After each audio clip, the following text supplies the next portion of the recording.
Assalamualaikum warahmatullahi wabarakatuh. Pada perkembangannya, terutama pasca Revolusi Prancis, banyak negara-negara di dunia yang meninggalkan bentuk pemerintahan aristokrasi dan beralih menganut bentuk pemerintahan demokrasi.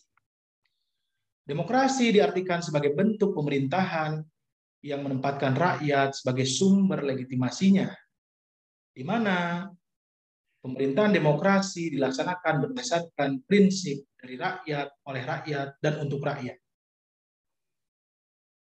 Di sisi yang lain, demokrasi sering diartikan sebagai alat atau medium dalam pengambilan keputusan politik demi mencapai tujuan suatu negara.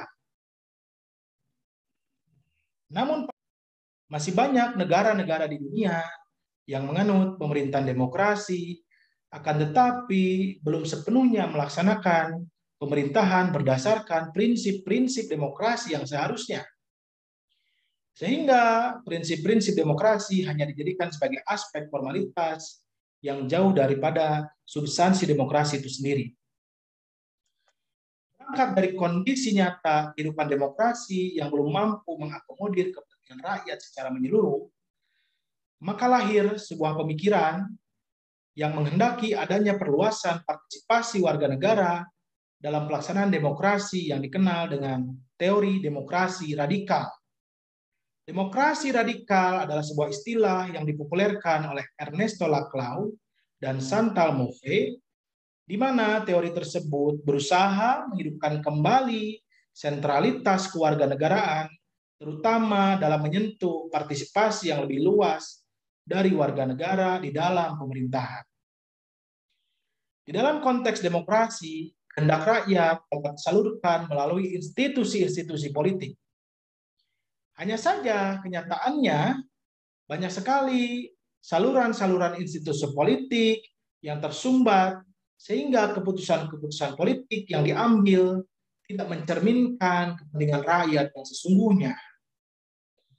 Lalu bagaimana kehidupan demokrasi yang ideal?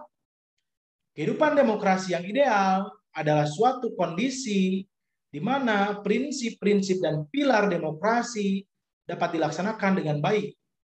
Salah satu pilar di dalam kehidupan demokrasi adalah rakyat itu sendiri, di mana sudah seharusnya negara mampu menempatkan rakyat sebagai aktor di dalam pengambilan keputusan-keputusan dalam bernegara.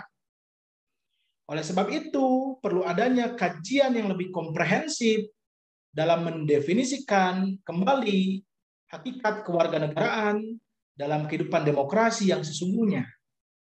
Salah satunya adalah dengan memperluas cakupan partisipasi warga negara dalam ruang lingkup politik.